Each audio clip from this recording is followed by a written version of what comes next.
Você sabe que você é um mendigo digital, né? Vive chamando atenção, fazendo tudo, mas não converte em nada na sua vida. É hora de você ser um rico com digital, rico com internet. Clica aqui e saiba mais que eu vou te contar. Vem andar comigo. Marcelo, não gosto de você. Clica aqui que eu vou te ensinar. Respeita resultado. Você não precisa gostar de ninguém aqui, não. Seu mendigo digital. Clica aí que é pra dentro. Com vocês, o cara que tem a praça mais famosa de todos os tempos, Carlos Alberto de Nóbrega!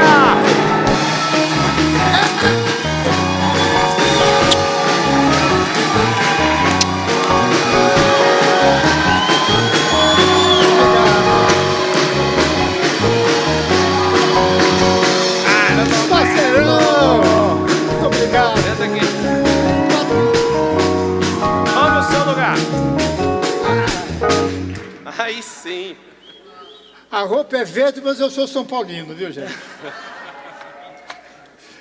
Olha, é uma honra. Não fala assim não, deixa que eu falo. A honra é minha, Carlos Alberto de Nóbrega. É uma honra estar aqui pela importância que você tem na vida das pessoas. Obrigado. E você falou uma coisa, muitas coisas que eu vi, que realmente me fizeram ser teu amigo sem te conhecer. Uau, o quê? Me fala uma, por exemplo. Eu vou chorar. Avisa pra minha mãe que eu vou Não, chorar. olha, gente, eu sou muito chorão, hein? Então, se eu der uma choradinha... Mas eu não vou chorar porque o Popetone está aqui e ele me tira do sério. Pra quem não sabe quem é o Porpetone, ele é o Pablo Marçal. Hoje ele vai ver. Vai ver. Hoje nós vamos resolver esse negócio. Mas estou aqui com muito prazer, estou muito feliz, estou muito emocionado pelo dia de amanhã, porque pelas pessoas que já conversaram pela sua própria vida, eu me senti um pouco aquilo que você fala, porque nas entrevistas as pessoas geralmente só falam das pingas que você bebe, mas não falam das pingas, dos tombos que você leva. E eu, justamente por aquilo que você prega, eu lutei muito, apanhei muito da vida. Foi muito difícil para mim ter um pai famoso e muito inteligente e culto. Então, desde pequenininho, eu já ouvia falar, pô, seu pai foi tão inteligente, você já repetiu de ano 2 vezes, sei o quê. Eu acabei ficando gago. Só pra você entender, como você vai fazer amanhã? 70. 70 anos de carreira. Você tá falando do seu pai, aqui só tem menino, ninguém sabe que é seu pai. Emanuel de Nóbrega já morreu há 48 anos. Ele foi o criador da praça. Era na Globo? Não, era na Rádio Nacional, que depois virou Globo, e TV Paulista, que virou TV Globo. O que virou Globo? O que era antes? A TV Paulista. TV Paulista foi a segunda estação de televisão no Brasil. A primeira foi a Tupi, depois a TV Paulista, que era num prédio ali entre a Consolação e a Paulista, e não é da minha época. Eu não cheguei a trabalhar lá. E você fazia, por exemplo, um programa no segundo andar, por causa do cenário, que era prédio pequeno. No tempo, na hora que tinha o intervalo, a gente corria, eles corriam para o andar de cima para fazer continuidade daquilo que faziam, para mudar o cenário. Eu entrei logo depois disso. Tanto é que não dava para fazer o programa nesse prédio, e começou a ser feito na Rádio Nacional, no palco da Rádio Nacional de São Paulo, hoje TV Rádio Globo. E foram, assim, momentos maravilhosos, porque não tinha videotape, as câmeras pesavam 1 tonelada, e ninguém tinha experiência de nada. E aconteceram coisas muito engraçadas, né, dos principiantes. Eu me lembro, o Golias já morreu há 18 anos. Foi o maior comediante que surgiu na televisão brasileira, sem dúvida alguma. Sem dúvida alguma. E a gente fazia um programa chamado Zilomag Show.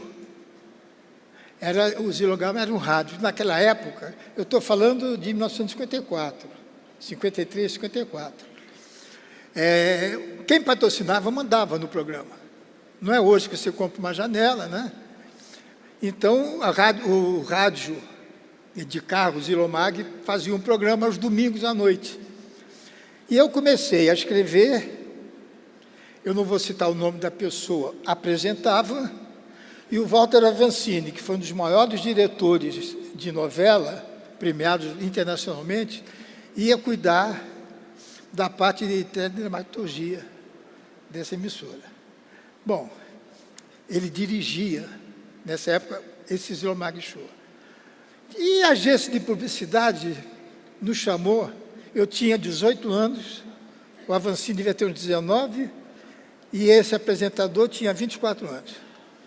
Nós fomos lá na agência, e o dono, chama-se Carlos Alberto, disse, olha, vocês são muito jovens, e vocês sei que começou a depreciar a gente. Aí, tá bom, vamos mudar. Eu fui para a rádio e falei com meu pai, olha, eles querem mudar isso. Assim, não, faz uma coisa, tira o teu nome, tira o nome do Avancini e tira o nome do apresentador. Bota direção geral Manuel de Nóbrega, que meu pai tinha muito poder, ele lançou os maiores comediantes do passado. Uns 2 meses depois, fomos chamados, e não mudou nada. Fomos chamados lá pela agência, está vendo? Não é por mal, é porque vocês são muito jovens. Graças a Deus, eu cresci como redator, porque a minha função é de redator. Eu crio. E você gosta de escrever até hoje? Agora não, eu dou uma coisa que é mais difícil, eu dou ideia. Eu crio personagens. Mas cansado, porque eu tenho que ninguém mais faz nada sozinho, né? Só para as pessoas, porque elas terem uma noção, todo mundo que são muito jovens, assistiram, né? O Carlos Alberto desde criança, igual eu. Carlos Alberto, você está com quantos anos? 88. Não, uma salva de palmas. Ó.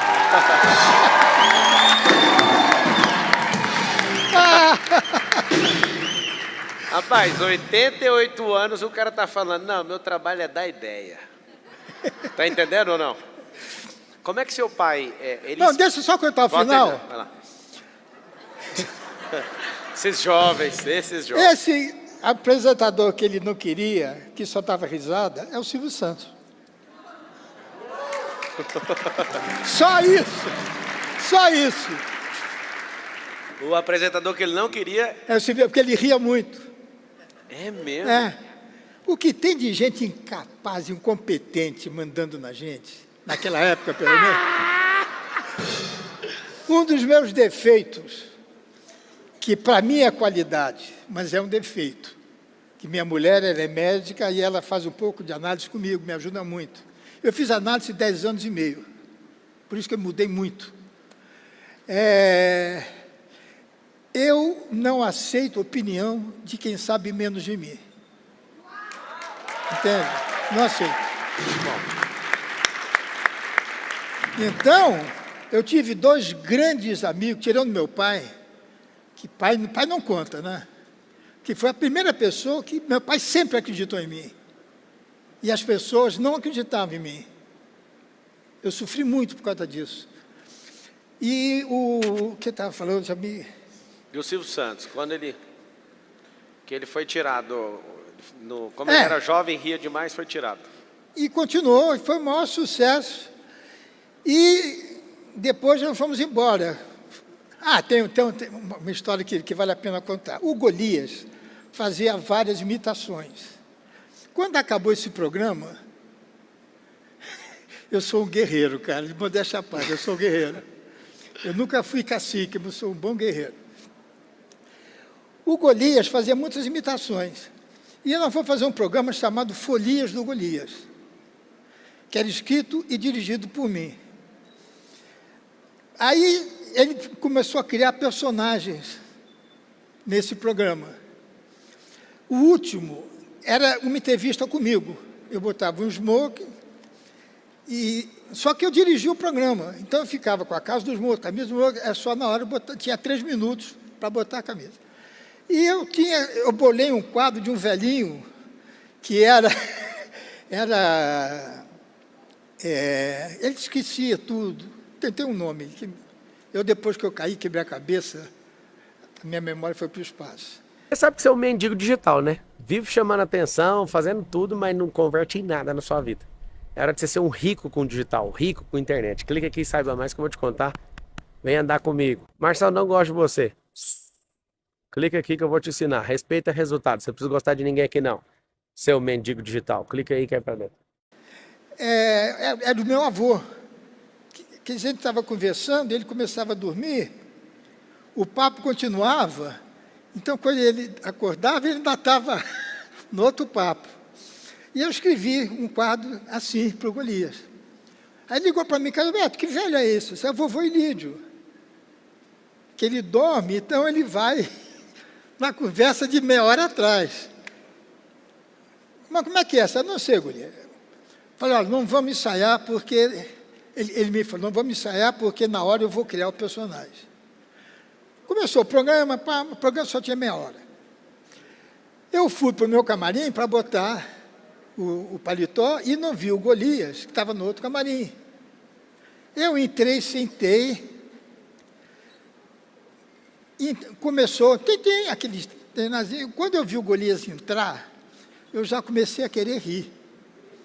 Que ele tem uma cabeleira branca, e ele falava, aquela vozinha. Bom, enquanto ele não falou nada, eu já estou querendo rir. E eu comecei, meus senhores telespectadores, é um dia muito importante, estou aqui visitando. Professor, Bartolomeu Guimarães. Cara, isso é verdade. Eu comecei a rir, os câmeras começaram a rir, todo mundo rindo, e o programa terminou ali. Eu só fui fazer na outra semana o quadro. Porque não era assim, era um estúdio. Não tinha espectadores, era um estúdio. E todo mundo rindo, não dava mais para continuar, né? Então falava-se slide naquela época, aqueles negócios, aquela direção. E como é que seu pai, o Carlos Alberto, ele começou a praça? Ele se inspirou em alguma coisa americana? Ele teve uma ideia numa praça mesmo? Como foi? Não, a ideia, ele nunca tinha tirado férias. E o Vitor Costa, que era o dono da TV Paulista, ele e o Luiz Ramos, pediu um programa para ele, de humor. Ele disse, ô Vitor, eu vou agora ser de férias, só volto em fevereiro, deixa eu voltar que eu te trago uma ideia. Não, já está vendido, sei o que tem que fazer. Olha o nome de um programa de humor, UFE no ar, UFE no lar, União Fabril Exportadora. Isso não é nome, isso é um palavrão, né? O humor? Ele deixou 4 programas escritos. Eu me lembro que eu fiz o primeiro, depois a Hebe fez o segundo, tinha outro, enfim, e foi horrível. Quando meu pai chegou, ele é muito amigo do Vitor. Porra, Manel, que loucura, o que é isso? Eu te avisei. Mas eu trouxe uma ideia. Qual foi a ideia? Ele estava no hotel, em Buenos Aires, e tinha uma banca de jornal e um banco. E meu pai começou a perceber que tinha sempre um senhor que ia comprar o jornal e ficava lendo no banco. Falou, olha a ideia aí. Um aposentado, lendo o jornal, e surgiu a praça, que era a coisa mais, é até hoje a coisa mais simples que existe, porque o difícil é fazer o simples. É um banco e artista. Entra pela direita, sai pela esquerda, sai pela frente e volta. Um cenário naquela época era pintado, não é esse cenário. Era uma tapadeira pintada, um coreto, e explodiu. Você teve vontade quando? Assim, você viu seu pai fazendo um programa, você tinha quantos anos quando você teve aquela primeira... Tinha 18. 18. E ele tinha 23 anos mais do que eu. Ele nasceu em 13. Eu nasci em 36. Então seu pai fazia o programa e você já desejava. Você olhava e falava assim, eu vou comandar essa praça. Eu queria ser o meu pai. Uau. Queria ser meu pai. E você acha que o Marcelo... E eu fracassei, eu me senti fracassado porque eu nunca conseguia sê-lo. Primeiro que eu fui nadador. adorava natação. E ele era forte, eu era magro, porque naquela época o físico não era muito importante. Não precisava ser da tua altura, podia ser de uma altura menor para andar. E eu nunca consegui ficar forte. Aquilo me incomodava. Meu pai falava francês, inglês e alemão, como nós estamos conversando aqui. E eu repetia 3 anos. Que eu queria nadar, eu tinha paixão por... E depois é que eu fiquei sabendo que eu sou disléxico. Só que na minha época não havia isso. Eu não consigo falar 2 coisas ao mesmo tempo. Eu só leio aquilo que eu gosto de ler, só faço aquilo que eu gosto de fazer. Só que naquela época, o Carlos Alberto era burro e o Manuel de Nóbrega era um sujeito... Acha para mim aí um vídeo ou uma foto do pai dele na praça, essas fotonas das antigas aí. Me fala a maior decepção que você já teve ali na praça. Teve alguma coisa que aconteceu nesses anos todos de carreira, que você olhou ali e falou, cara, que bosta que foi isso aqui. Você é muito simpático, parece que você nunca tem problema, parece que você sempre está rindo, essa energia que você transmite ali pela TV. Mas o que foi ruim demais na Praça Nossa? O que aconteceu? A Praça Nossa foi na TV Globo. Foi na TV Globo, porque meu pai morreu em 76. E eu fui para a Globo. 6 meses depois, minha mãe morreu de câncer também. E como minha família era do Rio, eu fiquei mais tempo no Rio do que em São Paulo. Minha família ficava aqui e eu ficava mais tempo no Rio. E a Globo nunca suportou a praça. Eu fui para fazer os Trapalhões. Eu escrevia, fazia a redação final e era co-diretor do programa.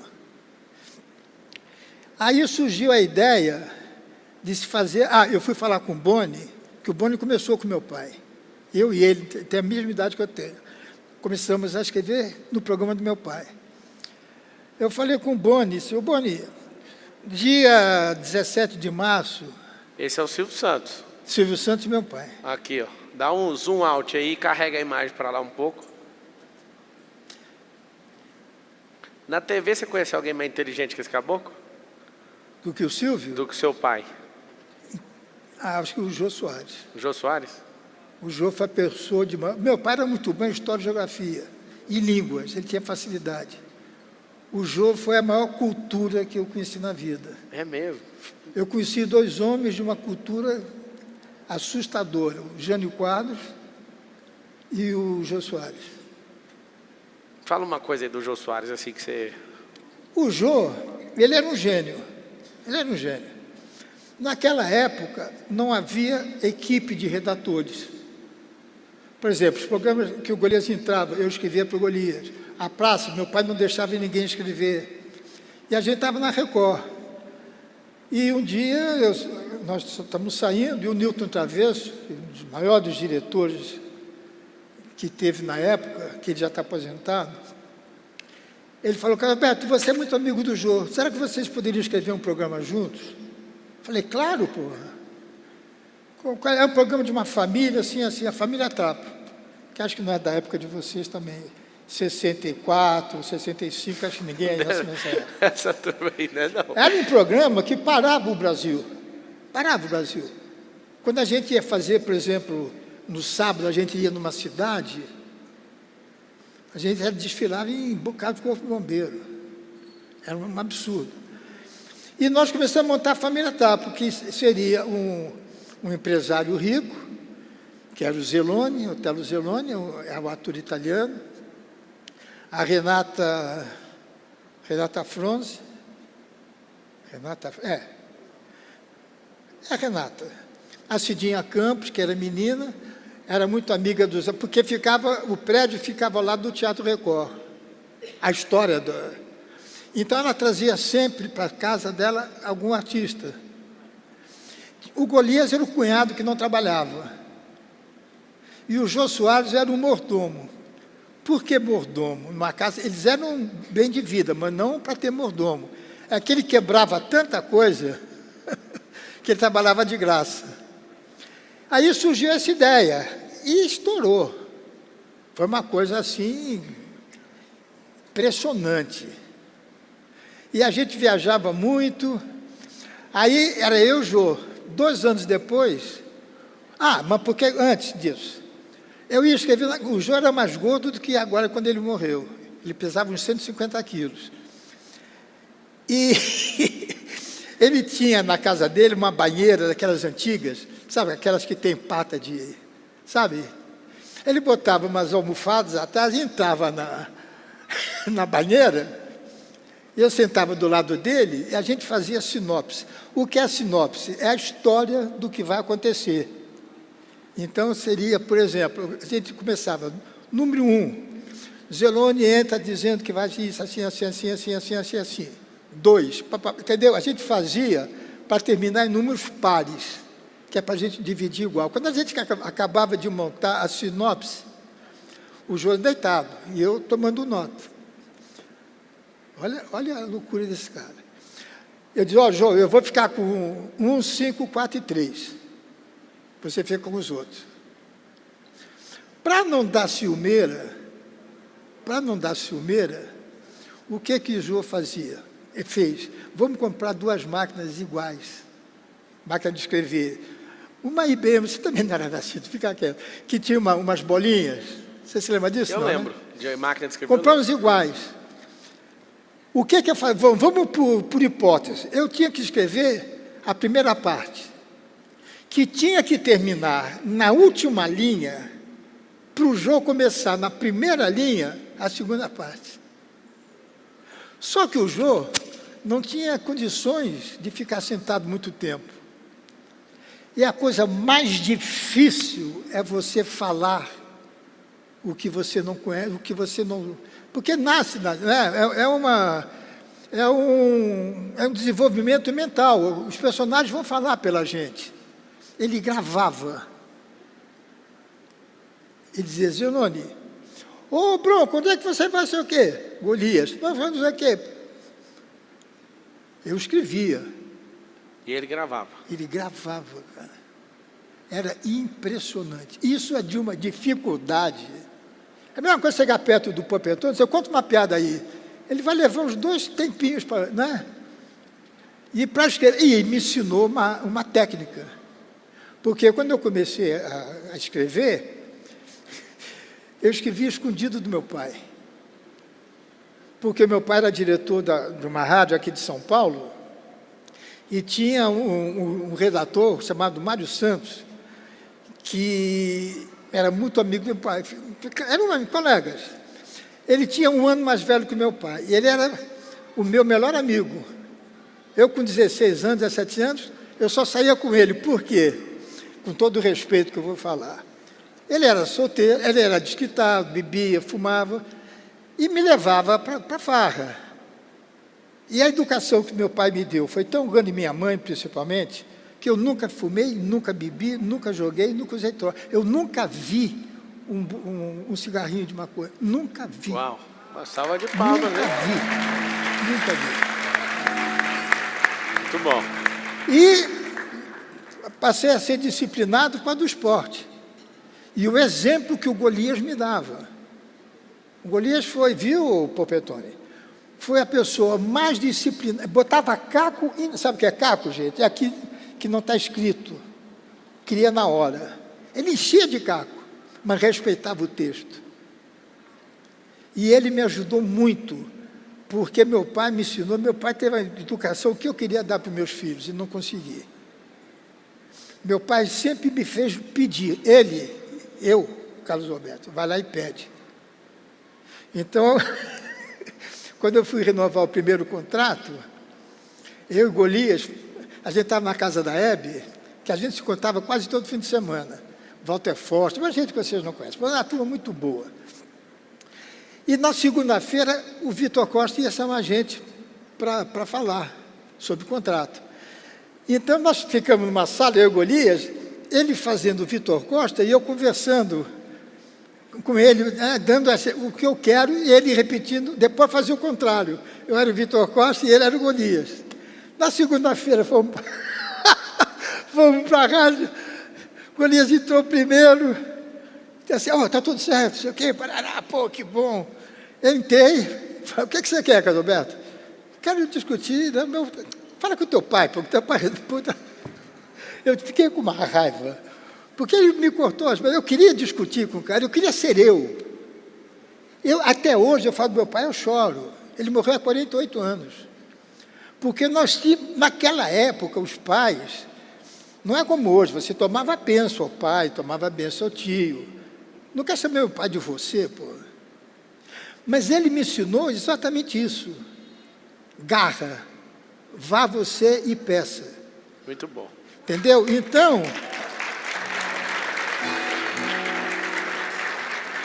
mas isso, gente, marcou muito a minha vida, porque ninguém acreditava em mim. Não é que eu queira dar uma de bonzinho, não.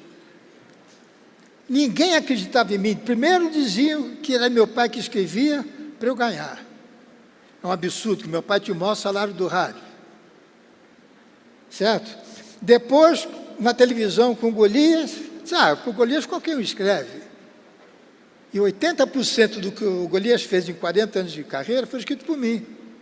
Eu só não escrevi os filmes e o show dele. Televisão e rádio sempre fiz. Acha a foto do Golias aí com o Carlos Alberto. Ah, ele merece, viu, gente? Acha a foto dele. Responde uma coisa para nós, Carlos Alberto. No começo do Silvio Santos, vocês eram bastante amigos, né? O Silvio surgiu por causa de um tio meu. O meu tio era estudante de medicina lá no Rio e precisava de uma graninha. Então ele foi fazer um teste na Rádio Golias. Mas bastante palmas para ele.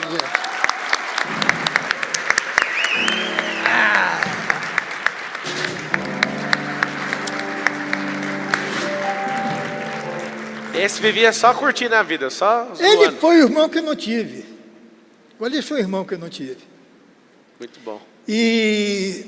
O Silvio, a aparição dele. O Silvio, ele foi fazer um teste na Rádio Continental. Tinham 3 pessoas para fazer o teste. O Silvio, Chico Anísio e o Silvio Santos. Que teste? Como é teste, que é? Repete teste de locutor. Vamos lá, quem é que estava no teste? Rádio Continental, não sei o que, sabe aquela voz impostada, né? Quem era que estava no teste? O Silvio? O Chico Anísio, o Silvio Santos e o meu tio. Legal. Claro que o Silvio ganhou. Claro. Aí o meu tio ficou amigo dele, porque os 3 continuaram trabalhando, mas o horário nobre era do Chico. Você está no rádio também? Não, eu comecei no rádio. Não, ainda? Você faz alguma coisa no rádio? Não, muitos anos. Não, o rádio eu parei há pouco tempo, uns 65 anos. E aí ele encontrou o Silvio Santos pela primeira vez por causa dessa entrevista. E ficaram num colégio de rádio. Aí o Silvio falou, foi em 1954. O Silvio queria vir a São Paulo, tentar a vida aqui. E o Fernando falou, olha, Silvio, meu irmão, ele é mais famoso que nota de 10 lá. Vou dar uma carta de apresentação e ele vai te arrumar emprego lá. O Silvio veio, mas o Silvio tem muito caráter, ele tem assim uma personalidade muito forte. Ele foi primeiro fazer um teste sem dizer nada, na Rádio Nacional, passou no teste, aí ele procurou meu pai e mostrou a carta. Entendeu? Ele quis primeiro... E ele começou então a trabalhar com meu pai. E a gente fazia show em circo. Como a gente ganhava... Era bom naquela época, mas a gente queria mais. Quem não quer progredir? E o circo a gente dividia. Eram Golias, o Roberto Luna foi um cantor também muito famoso, cantava boleros. Eu, Canarinho e uma moça bonitinha, a Tânia, que fazia... E a gente ia fazer show em circo. E o danado do Silvio, ele começou a dizer, esse negócio é bom.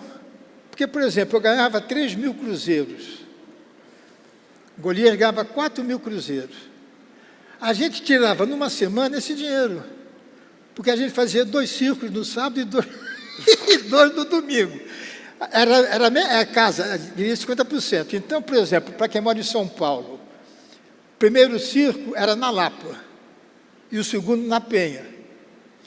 O daqui, da Lapa, fazia primeiro a nossa parte de variedade e depois a segunda parte da comédia.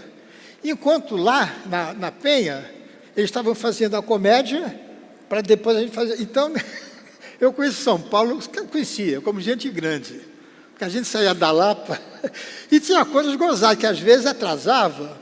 E várias vezes aparecia o palhaço, eu estava chorando na rua. Pô, eles não vêm, eles apareceram. Não sei o quê. Queriam botar fogo no circo, queriam bater. Era sensacional. E a gente, quando o circo lotava, isso é que é gostoso da vida. A gente ia jantar fora. Sabe, a gente tinha já dinheiro para poder ir no restaurante. Então, isso tudo nos uniu muito. E o Silvio, 100 anos na frente da gente, falou: ô Carlos, como é que eles fazem isso? A gente divide em 5. A diferença de vocês de idade é de quê? 6 anos. 6. Vocês já chegaram a dividir apartamento? Vocês já moraram junto? Não. Não? Apartamento era para outra coisa. O que foi que o Silvio Santos, que você viu assim, Carlos, no progresso ali do Silvio, o que mudou na cabeça dele que ele virou esse cara bilionário? É igual a você, a pessoa já nasce com destino. Ele era camelô, pô. Ele era camelô. Chegou a ter essa potência. É cabeça. Nascem pessoas, eu acho que são ETs. Eu acho. Mas você viu, se ele fosse ET, você não teria alguns anos ali que você viu ele na simplicidade. O cara era simples. Ele foi encontrando algumas pessoas no caminho, não? Alguma coisa foi mudando. Ele é um visionário. Por que ele... Até no circo, o que ele fez? Ele gosta de dinheiro. Quem não gosta? Então, o que ele fez? Ele contratou os artistas mais baratos que tinha na rádio, pagava por mês. E ele, então, ficava com a parte do leão. Então, ele tinha Humberto de Campos e seus bonecos, fazia ventrílogo. Ganhava uma merreca. Tinha outro cantor, Soquê Lopes. Isso foi em 1954, gente. E eu estou com 88 anos, então minha cabeça está um pouco... E ele, então, começou a ganhar dinheiro com o circo. Com o circo? Com o circo. Porque a parte do leão era dele. Entendeu? Não era igual nossa, a gente dividia igual.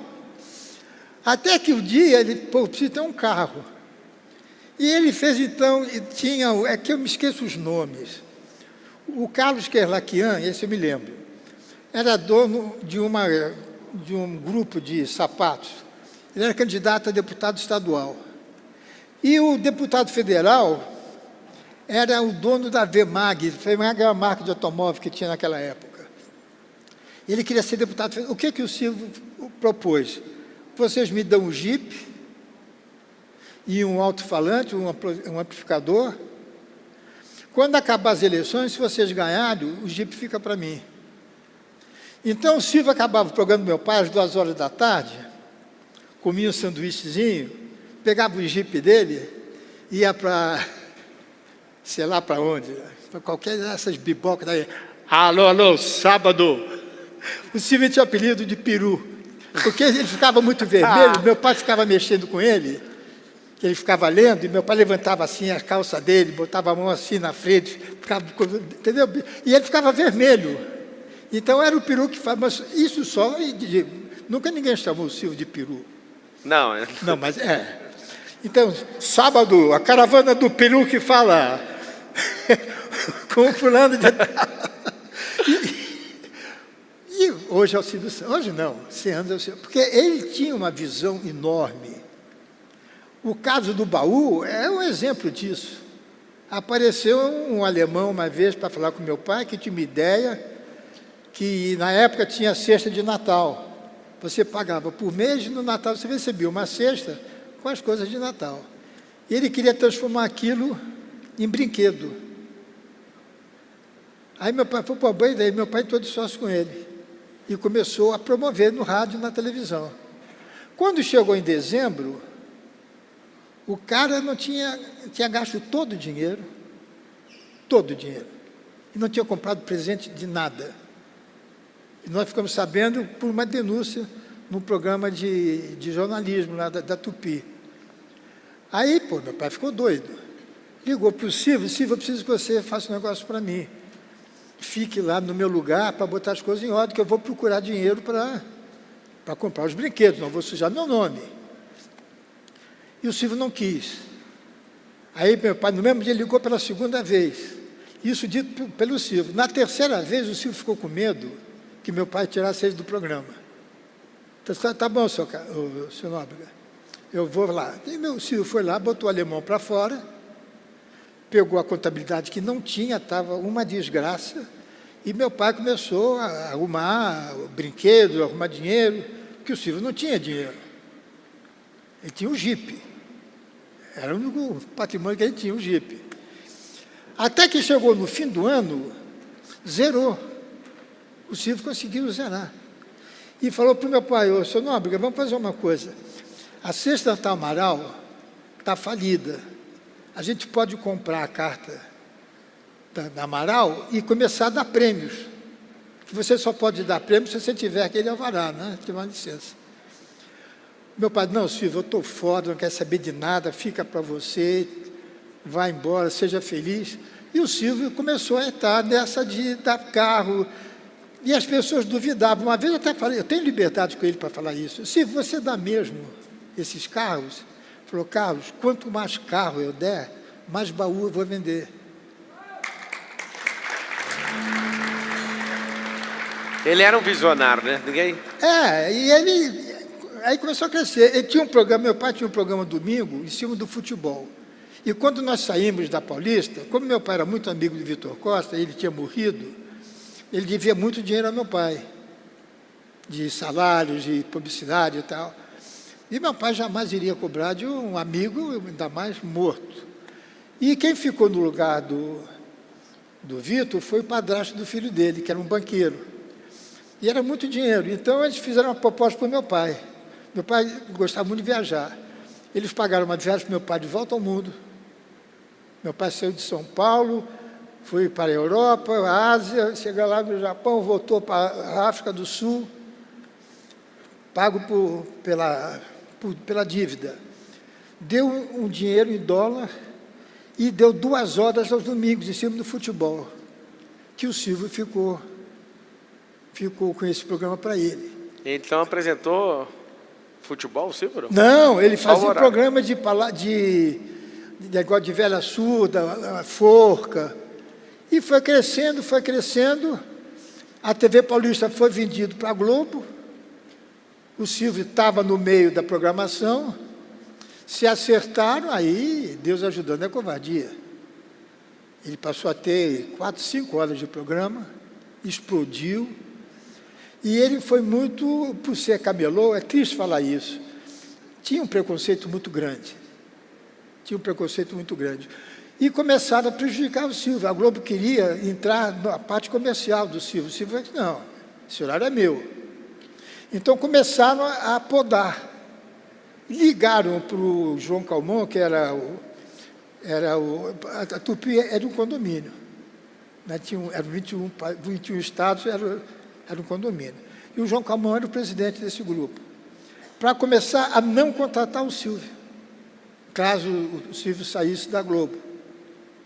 Só que o Silvio conseguiu de uma graninha e foi para a Tupi fazer o programa. Que virou a Record depois. A Tupi ou não? Não, Tupi faliu. Não, ele nunca trabalhou na Record. Aí começou, ele tinha o programa já prejudicado na Globo e a quinta-feira na Tupi. Mas os dias dele estavam contados.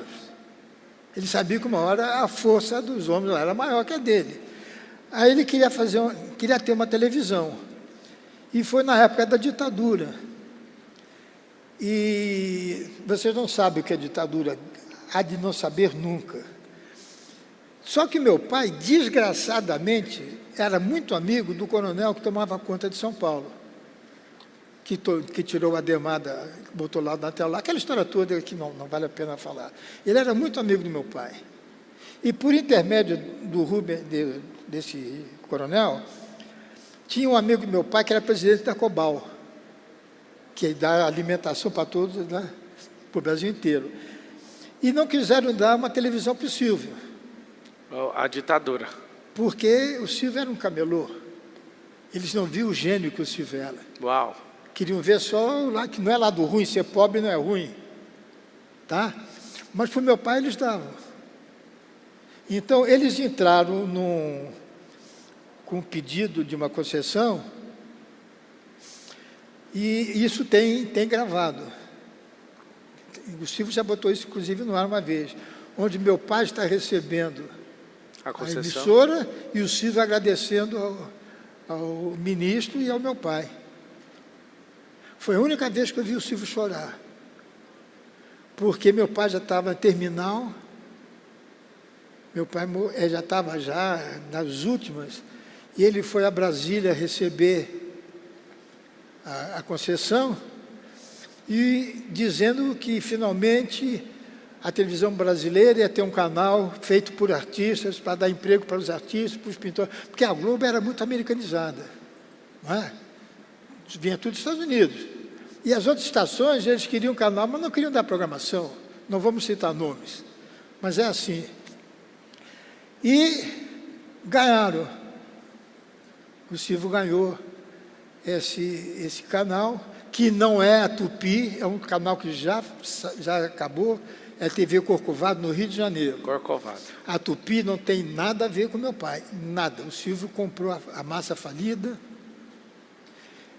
e ficou dono mudou para a TVS, porque ainda não era o SBT, era a TVS. E começou a crescer, isso aí surgiu o resto, acho que vocês sabem. Né? Aquele vendeu para o Edir Macedo, que chama Record hoje, era o que no passado? Como é que ela chamava? É Rádio Record, é TV Record, TV. Canal 7, que era do Paulo Machado de Carvalho, filho da Copa de 50, né, do Dr. Paulo, e eram 3 irmãos, era o Tuta, o Paulinho e o Alfredo. O que é o maior arrependimento da sua vida, Carlos? Você fala assim, isso aqui é o maior arrependimento da minha vida, eu quero que todo mundo saiba para não passar essa mesma coisa. Porra, eu não sei, cara. Arrependimento? Olha, não, sabe por quê? Me serviu de lição. Eu me arrependi de muitas coisas, de colegas, mas me valeu como lição. Tive muito desgosto, a tristeza com pessoas que foram lançadas pelo meu pai e que falavam muito mal de mim, tentaram me tirar do Silvio. E o Silvio, não preciso puxar o saco dele, porque eu já estou em final de carreira, ele está mais lá. Ele tem uma coisa que poucas pessoas têm, honra. Eu tenho um acerto de fio de bigode com o Silvio. Eu fico até emocionado.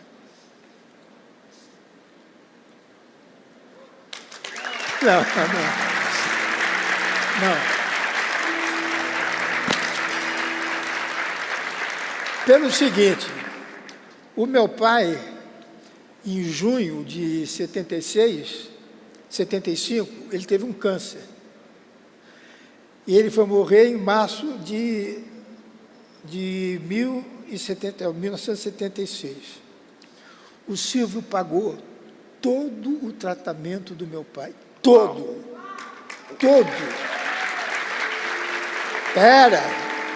Ele tinha dinheiro para isso. Agora é que entra o Silvio. Nunca me pediu um recibo. Ninguém podia saber. Então, eu disse assim, Carlos, quanto é que vai custar a operação? Tanto. Dá um cheque teu e fala para a Zilda, que eu coloco o dinheiro. Ele nunca prestou contas comigo. Ou eu com ele. Isso foi muito bonito, porque a palavra do Silvio é lei. Quando ele me levou para... eu tenho um arrependimento. Vai lá. Tenho. Eu briguei com o Silvio uma vez. Conta para nós a briga com o Silvio. Eu briguei com o Silvio, por causa da televisão. Fiquei 11 anos sem falar com o Silvio. 11 anos. Na minha casa não se ligava domingo a televisão na Globo. E o pior, eu fui saber muito depois que eu estava errado. Fizeram na minha cabeça. fiquei 11 anos sem ouvir a voz dele. E cada um tem a sua religião. Eu fui criado dentro do Espiritismo. E sou devoto de Nossa Senhora. Eu jogo em todos, né? E tenho meu preto velho. A minha religião é essa. Primeiro, Deus. E o Silvio é judeu. Judeu. Ele é judeu filosoficamente ou é judeu praticante? Não. Ele, que eu saiba, não, porque ele faz Natal. Ele faz festa de Natal. Mas ele, eu acho que não vai à sinagoga. Mas as filhas se casaram na sinagoga. Mas aí, quando eu já estava meio estremecido com ele, porque erro meu, a gente era muito amigo, mas muito. Por exemplo, ele tinha vergonha de ter um carro do ano. Então, ele tinha vergonha de sair com aquele carro. A gente saía todo sábado. A minha ex-mulher, minha primeira mulher, o Silvio e a Cidinha, todo sábado. Eu deixava o meu Maverick na casa dele, pegava o Impala e a gente ia sair com o Impala, 64. Que carrão, né? E achava que o carro era meu. Ele tinha uma lancha. Eu gostava muito de esquiar. Ele tinha uma lancha. O pessoal achava que a lancha era minha. Não podiam dizer que isso. Por quê? Porque como ele vendia coisas para uma pessoa de poder aquisitivo muito baixo, ele tinha medo que as pessoas, pô, ele está pegando meu dinheiro, está comprando uma lancha. Entendeu? Então, ele tinha uma lancha, acho que 21 pés, só para esquiar. E a lancha dizia que era minha. E nessa época, ele estava passando uns problemas sérios, a gente saía só nós dois, e a gente falava muito, conversava muito. E isso fez enraizar a nossa amizade. E o que ele fez pelo meu pai. Eu jamais ter palavras ou gestos para agradecer um homem desse. E quando eu fui para o SBT, por que eu falei espiritismo? Porque às vezes eu sonhava, porque eu sofri muito quando a Globo botou a Praça no Ar, que eu achava que era eu que ia sentar no banco. E o Boni não quis uma pessoa exatamente diferente do meu pai, botou Miele. Lembra do Miele? Eu sou de 87. Pelo amor de Deus, isso foi em 60. Você sabe que às vezes acontece isso, porque para mim o tempo não passou. Eu às vezes vou falar de futebol, eu digo, quando o Gerson deu aquele passe para o Pelé fazer a cabeça, eu falei, quem é Gerson? Pelé, claro que sabe, mas eu fico fora, porque eu ainda estou naquela época de futebol. E você está ativo, né? Você é um cara de 88 anos que toca um programa de televisão, com 70 anos de carreira. É difícil ver essa meninada aqui, você vai explicar os negócios? Mas aí eu sonhava, meu pai teve uma bolsa de estudos em Nova York, nós ficamos de maio até dezembro em Nova York. E marcou muito, eu tinha 9 anos de idade. E marcou muito a minha cabeça. Eu, muitas vezes, eu sonhava que eu ficava lá no Teatro Fênix, que é onde gravava a linha de show da Globo, eu via o Miele, né, fazendo... Eu ia para o hotel, eu chorava muito. Várias vezes eu sonhei que eu estava sentado, assistindo a gravação, e meu pai entrava, eu disse, pô, pai, vai lá, senta lá. Disse, não, meu filho, deixa, tá bom, o Miele está muito bom. Várias vezes. Em Nova York, a gente ia muito ali no Central Park, tinha ali, perto da Quinta Avenida, tinha aquele teatro, meu Deus, o cinema. Pô, aquele cinema... Aquele que fechou em 1973? Não!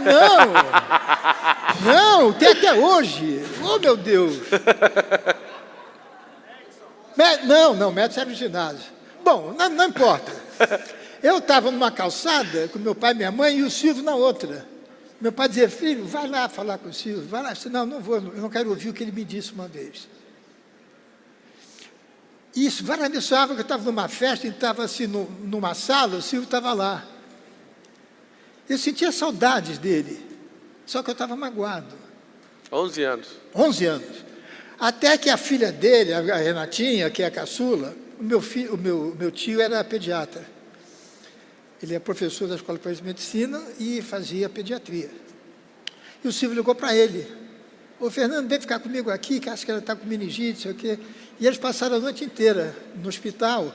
E o Silvio perguntou, e o Carlos, como é que está? Ele ainda está com raiva de mim? Ainda está zangado comigo? O Fernando disse, claro que não. Pô. Aí contou o caso. Aí falou, será que ele vinha falar comigo? O Fernando falou, deixa eu ligar para ele. Era tudo que eu queria. Eu só não queria ouvir as coisas que eu ouvi. Porque eu também fui grosso. Eu também fui, porque eu não tinha feito ainda análise naquela época. Você pediu desculpa para ele pediu desculpa para você? Como é que Não houve nada disso. Aí o Fernando ligou para mim, você falou, claro, tu marcou um jantar na casa do Silvio. Vim eu, o Marcelo e o Beto, são 2 filhos mais velhos. Foi um abraço, olhos vermelhos, porra.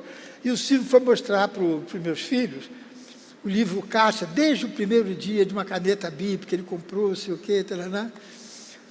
E eu ainda estava achando que a minha carreira tinha acabado. Eu estava achando que eu estava no fim, porque eu já não estava batendo muito bem com o Renato, e eu fui muito franco, disse, Renato, eu prefiro ser teu amigo do que ser teu redator. Eu quero a tua amizade. E eu quis sair para ir para o Jô, mas o Boni não deixou. Você falou Renato Aragão. Você está falando do Renato Aragão? Renato Aragão. Não sei se você sabe, ou se em algum momento você já viu, ele e a esposa são alunos nossos, do Pior Ano da Sua Vida.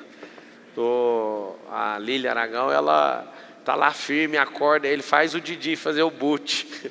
O Didi faz as mentalizações, é incrível ver o tanto que a esposa ali, ela dedica energia para continuar renovando a mente do Renato. Um beijo para vocês. E você sabe, beijo dele. Muita gente joga pedra nela, porque não sabe o que é a vida lá dentro da casa dele. Ou é inveja, né? Porque tem muita maldade, né? A imprensa amassa a gente, né? Amassa. Às vezes não, eu acho que é uma forma de invadir os outros, Pode também fazer alguém crescer. Tem o mesmo poder, né? Eu falo para todo mundo que uma capa de revista sempre paga. Ou paga por alguém que quer se promover, ou paga pelo inimigo que quer derrotar alguém. Sempre ela vai ser paga. Na própria televisão, é um negócio. Sem querer falar em política, você assiste o jornalismo da Globo, é um. Assiste das outras estações, é outro. É outro Brasil. Eu acho que o povo... Quando teve o Covid... Um povo sem internet, antigamente, acreditava muito nisso, né? Agora o povo com internet já sabe que tem uma... Na época da Covid, no Jornal Nacional, morreram tanto. Já morreram quase 4 milhões de pessoas de dengue no Brasil, ninguém fala. Ninguém fala. Isso é uma coisa que a gente precisa aprender a pensar como povo. Muito bem, Carlos. Eu não sou político não, hein, gente. Carlos Alberto para presidente. Hã? Carlos Alberto de Nóbrega para presidente do Brasil. Carlos Alberto, tem uma caixinha do seu lado e agora você vai meter a mão nessa caixa e tirar alguma coisa aí, ó. Vem aí do seu lado. Escolhe alguma coisa. É uma caixa secreta. Algema! Carlos Alberto, com 88 anos, fala um medo, um bloqueio, um pecado, um trauma, alguma coisa que te bloqueou por muitos anos na sua vida. Ou qualquer um deles. Que me bloqueou? Que você ficou com o trauma e você falou, cara, isso aqui eu tinha que me libertar e você conseguiu soltar essas algemas aí. Pode ser um medo. O que me bloqueou foram os 11 anos os 11 anos não. O primeiro ano da minha briga com o Silvio. O Silvio encerrou a carreira? Se ele encerra? Ele encerrou. Infelizmente. Mas as filhas estão indo muito bem. Estão indo muito bem. Estão lutando lá. Ele deve falar alguma coisa na casa dele, né? Mas ele deu plenos poderes às filhas. E será que ele ainda fica sentado na TV assim, assistindo e falando, tira do ar? Televisão não. Sério? Ele adora filme. É mesmo? Ele vai para os Estados Unidos, ele fica vendo. Eu sou vizinho dele lá nos Estados Unidos. Eu vi você falar. Eu sou vizinho dele lá. Inclusive, um beijo para a Dani Beirute, que é filha do Silvio, a Patrícia Bravanel, que nós somos amigos aí. Vocês estão mandando muito bem, já tem um ar de diferente, de evolução no SBT. Um beijo, uma salva de palmas para as garotas. E para toda a família Bravanel. Um dia desses eu mandei o WhatsApp para ela, numa segunda-feira, falando exatamente isso. Você me surpreendeu, você está simplesmente maravilhosa. Ela realmente, eu pousei lá para ir no seu programa, eu já senti a atmosfera do SBT diferente. Ah, tá. Tá diferente. Uma vez, Carlos, os meus filhos que você conheceu agora atrás, o Lourenço e o Benjamin, eles, né, brincam com os netos do Silvio Santos. Aí um dia eu fiquei indignado. Eles foram para a casa do Silvio lá, e na hora de ir embora, eu falei, eles chegaram lá em casa, e aí, como é que foi com o Silvio Santos? Aí eles, como assim Silvio Santos? Quem é Silvio Santos? Eu falei, quê? Hã? O Silvio Santos é o cara mais importante desse país. Não, eu tinha um vozinho lá assistindo televisão. Um vozinho. Um vozinho, eu falei, mano, é o Silvio Santos. De pijama, né? De pijama, o jeitão dele. Ele só usa pijama. E eu, como que vocês estão falando? Vocês não foram lá pedir um autógrafo por Silvio, né, e tal. Mas eu cantei essa jogada da parada dele, por conhecer o Silvio. Eu sabia que ele não ia voltar mais. Ele até ficou zangado. Como ele não pode brigar comigo, porque existe um elo muito grande entre nós, ele manda indireta. Eu falei um dia numa entrevista, como estou fazendo agora, disse, o Silvio não volta mais para a televisão. Como ele não podia brigar comigo, ele mandou um BO para toda a emissora, que era proibido falar, que ele ia parar. Ué, mas isso é proibido, por que você está falando? Não, ele já não está mais lá. A preocupação de quem tem 88 anos. Seja livre como o Carlos Alberto. Assim, quem tinha que estar com medo era o Celso Portiolli, né? Que ainda está aí, tá... Ah, foi um que eu errei, tá vendo? Foi? Porque eu sempre falei para o Celso, ele já quis sair umas 2 vezes lá, você fica que você é o substituto do Silvio.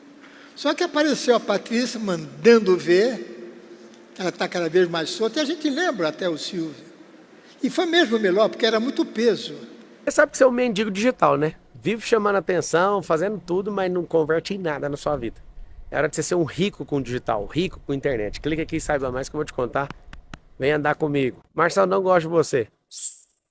Clica aqui que eu vou te ensinar. Respeita resultado. Você não precisa gostar de ninguém aqui, não. Seu mendigo digital. Clica aí que é pra dentro. Você substituiu um monstro sagrado, né? Ele é insubstituível, na verdade, né? Insubstituível. Ele é como se fosse uma entidade na mente das pessoas. Ele transcendeu de uma pessoa comum. Não é porque ele é famoso, é porque todo mundo gosta do cara. Ele é um ET. Ele é um ET. Carlos, pega mais uma coisa aí na caixa. Tem um livro aqui. Ai. Conseguiu tirar ou não? Quer ajuda? Peraí. Ah, já achei. A Bíblia. Essa Bíblia é em inglês, mas me fala um versículo na Bíblia. Tem mais de 30 mil. Aquele Não está em versículo. inglês aqui? Não, é só a Bíblia. É o objeto. Essa está em inglês. Me fala um versículo que você ouviu, se estiver claro, ou alguma história bíblica que você fala, cara, essa aqui mexeu comigo. Essa é a primeira vez que alguém tira a Bíblia aqui no programa. O que mexeu mais comigo ou um versículo, ou a história de alguém. Não, foi a morte dele. A morte de Cristo? Aquilo não...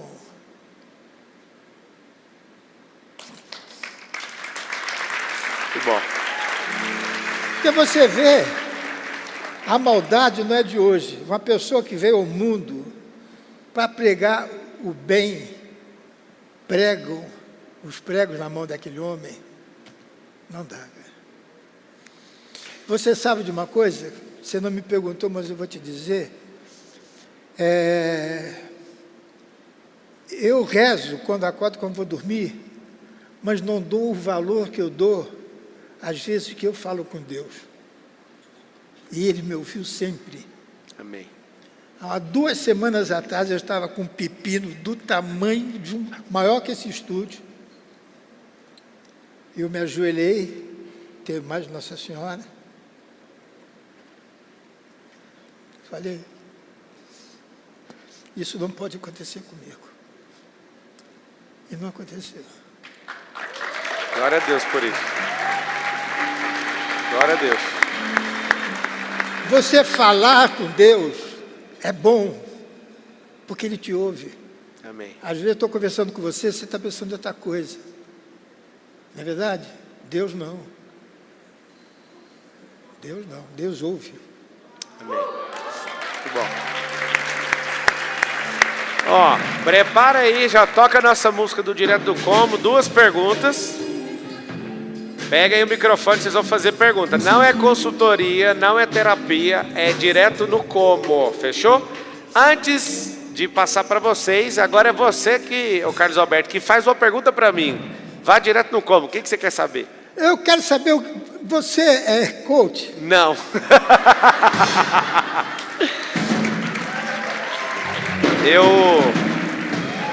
Eu fui até 2018. Porque mandaram perguntar isso. Eu ia te perguntar, mas estava com medo. Disse, não, pode falar que ele vai gostar. Não, eu não sou. Eu estive. Né? Isso não é da minha identidade, mas o brasileiro, ele gosta de pegar no pé das coisas, de todas as coisas. Né? Você fala de riqueza, pega no pé. Coach, por exemplo, significa em português treinador. Agora, é uma profissão, né? Americano, assim, todo grande empresário... Eu conheci aquele americano famoso. Sim, tem o Tony Robbins. Tem um cara que é o mais poderoso no mundo dos negócios, que chama Marshall Goldsmith. Eu, assim, brasileiro, repudia tudo que é para prosperar. Né? A gente está aí para ajudar nosso povo, mudar essa mentalidade. Em 2018, eu parei de fazer isso. E eu comecei a dedicar em palestra de inteligência emocional e não dei mais nenhum atendimento individual. Eu dava atendimento individual para empresários, jogadores, gente famosa, cantor. E aí eu decidi não atender individualmente mais. Então, assim, a gente tem mais de 40 negócios hoje no grupo. Eu sou o CVO, eu cuido à distância dos negócios. Mas eu amo isso aqui, ó. Eu amo pegar código. Você está falando aí, eu estou vendo uma geração inteira de uma televisão passando na minha frente. E eu tô sendo tocado profundamente mesmo de ouvir sua história. Que a gente sempre te acompanhou da TV, eu era o telespectador ali e agora eu tenho o prazer e a honra de ter você sentado aqui no meu sofá. Eu quero te agradecer mais uma vez por isso. Você quer fazer mais alguma pergunta antes que alguém te faça uma pergunta? Quero, prefiro. Vai lá então. Cadê? Já está o microfone no jeito? Começa com como, hein? Sem como. Ó, tem um cara de capacete ali. Não pode perguntar nada de La Casa. Se for, tá bloqueado, hein? Carlos Alberto, como? Se você escrever um livro, sobre o que você falaria nesse livro? Você já escreveu um livro? Escrevi 2.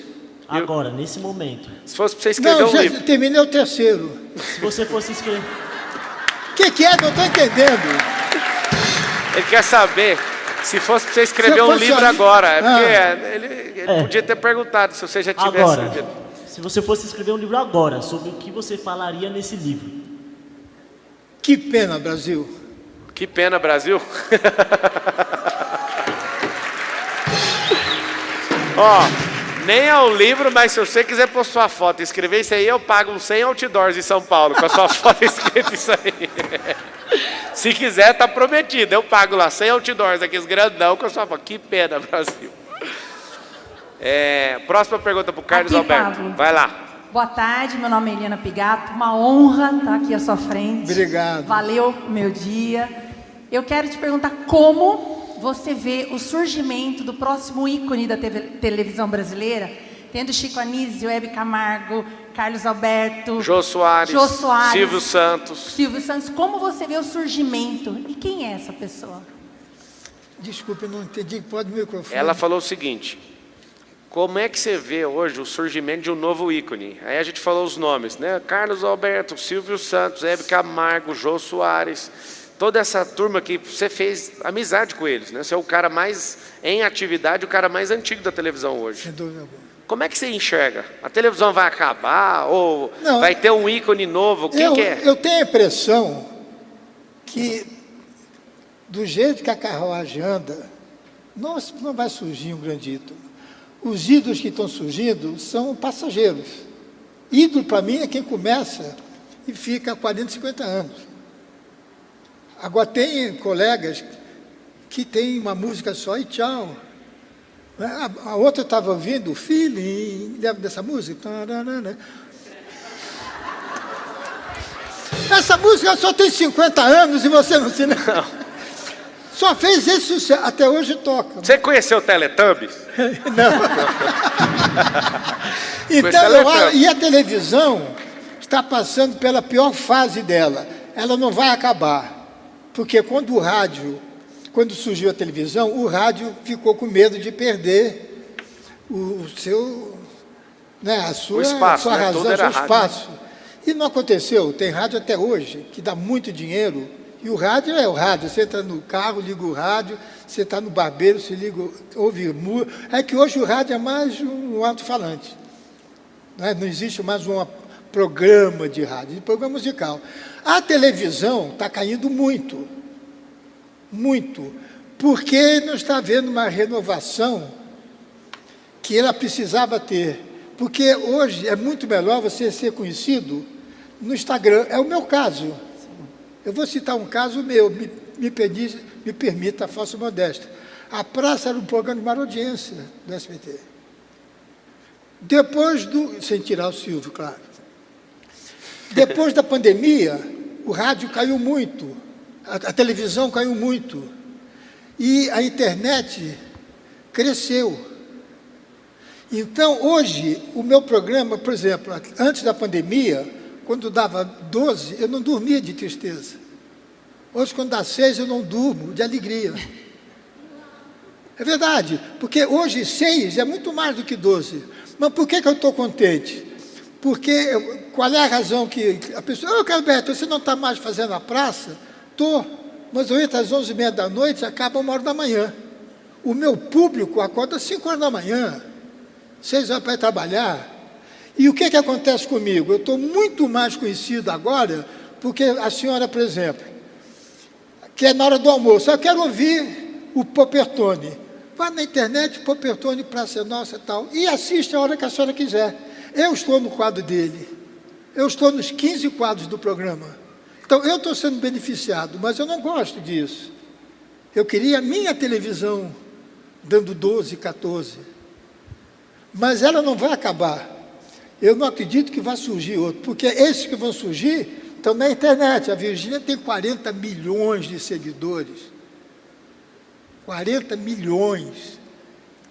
Carlos Alberto, só para você saber... Sabe o que é interessante? A Virgínia tem 40 milhões, só que ela é menos conhecida que você. Você tem quantos seguidores no Instagram? 1.200.000. 1.200.000. 1.200.000. Você é mais conhecido que ela. O problema é que você não expôs isso.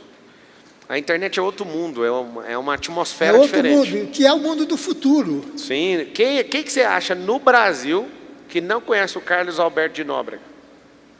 Só sou um menino, acabou de nascer na maternidade. As crianças talvez não chegaram no programa. Por quê? Porque também não está na internet. E aí, eu quero te fazer uma pergunta antes. Você vai parar quando?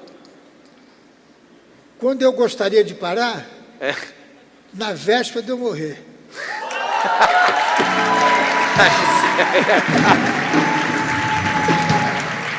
Na véspera. Na véspera de eu morrer. Na véspera. Ontem estava conversando com minha mulher sobre isso. Por que você não para? Vai só apresentar o programa. Falei, você quer ficar viúva? A televisão, a praça, é o meu oxigênio. Muito bom. Seu filho vai continuar, o Marcelo? Ele, não sei. Eu não sei. Eu, se fosse ele, eu não queria. Porque ser neto de Manuel de Nóbrega, filho do Carlos Alberto, vão cobrar muito dele. Que são 5 gerações. Que tem gente que se lembra do meu pai. Está com 70 anos, 60 anos, lembra. E acho que é o sonho dele ficar lá sentado.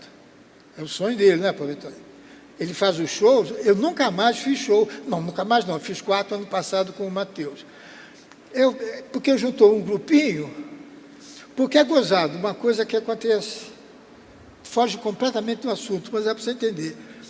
Eu tive os maiores nomes do humor durante muito tempo na praça. Eles foram saindo. O valor que eu dou a essa turma que votou é muito mais valor que eu dou à Praça da Alegria do meu pai e a minha praça antes das mortes. Porque eles, com a juventude deles, com a cabeça de jovem, eles estão me dando uma força enorme. Eu tenho respeito por essa garotada enorme, muito mais do que eu tinha com os outros, porque os outros começaram comigo. Não, você lançou gente demais na Praça Nossa. Entendeu? Então, quando eu vejo o Popetone, quando eu vejo o Marley, pô, o Matheus Ceará, o Paulinho Gogó, eles vieram de graça fazer teste. Hoje ele está fazendo cinema, o Matheus vai para os Estados Unidos fazer não sei lá o quê. O Matheus gosta muito de você. Muito. Muito, muito, Porque muito. é igual o negócio do Chico do Renato. Eu quero ser amigo. O Manfrini, que é o Paulinho Gogó, quando começou a pandemia, eu fugi para o sítio. E um dia ele ligou para lá, minha mulher atendeu e falou para mim, é o Paulinho Gogó. Eu falei, liga, botou no Viva Voz. E ele estava chorando, dizendo, eu não sei como é que eu vou falar para o Carlos Alberto, que eu preciso ir embora. Eu tive uma proposta absurdamente grande. Aí eu falei, manda ligar para mim. E ele não ligou.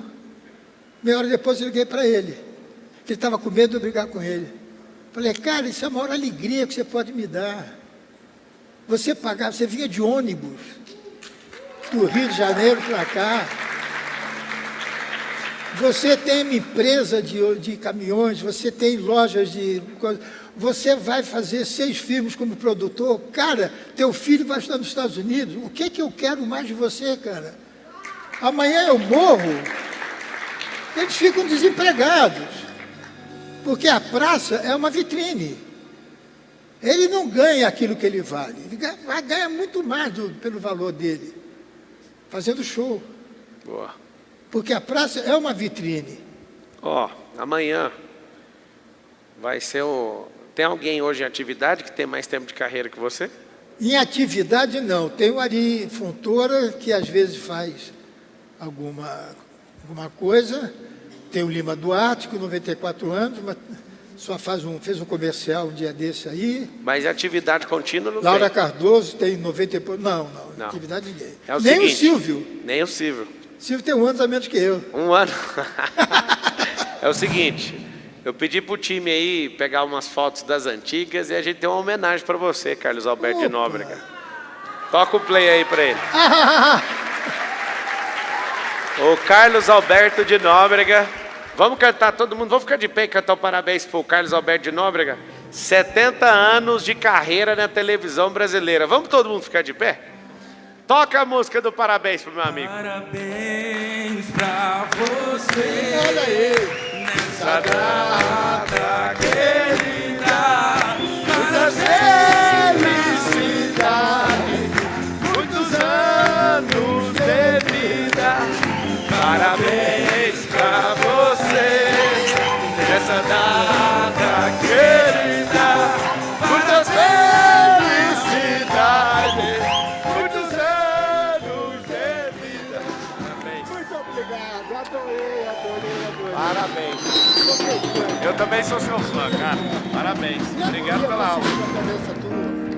Vou Leva um levar. dia para ver a sua palestra. Vou levar. Fala pra sua esposa. Você só entra com ela agora, hein? Fala pra ela não estar ocupada no dia. Na hora que você quiser, manda te buscar. Obrigado. Esse é Carlos Alberto, 70 anos de televisão. Imagina, 7 ciclos de década, hein? 7 décadas seguidas de atividade. Aqui um grande amigo, hoje eu fui tocado profundamente, viu, pela sua história. Obrigado. Mas você tem que contar ela mais. As pessoas têm que te conhecer mais. Me chama que eu sou facinho. Tira a nossa foto aqui, cadê a foto? De cá. Carlos Alberto de Nóbrega. Eu devia vir mais bem arrumado. Tá ótimo assim. É coisa de velho, a gente pode tudo. Tá bom. Naquela câmera ali, A verde? Carlos, isso. Manda uma mensagem para todo mundo. Você é um dos homens que tem maior experiência nesse país, um dos mais queridos dessa nação. Que recado que você dá para todo brasileiro hoje? Eu quero agradecer o carinho, o respeito que vocês têm pelo meu trabalho. Vocês nunca me abandonaram e eu nunca vou abandonar vocês. Viva Deus! Esse gesto que eu faço, né, não sei se já perceberam no final, eu estou dizendo viva Deus. Tchau, gente! Esse é um livro que eu escrevi, As 7 Camadas de Identidade, que é um presente para você. Aponta ali para aquela câmera ali, ó. Vira o livro. Opa! Aqui a foto. Não, tá bom. Dá um tchauzinho naquela câmera ali. E tamo juntos até depois do fim, Carlos Alberto! Tchau, gente.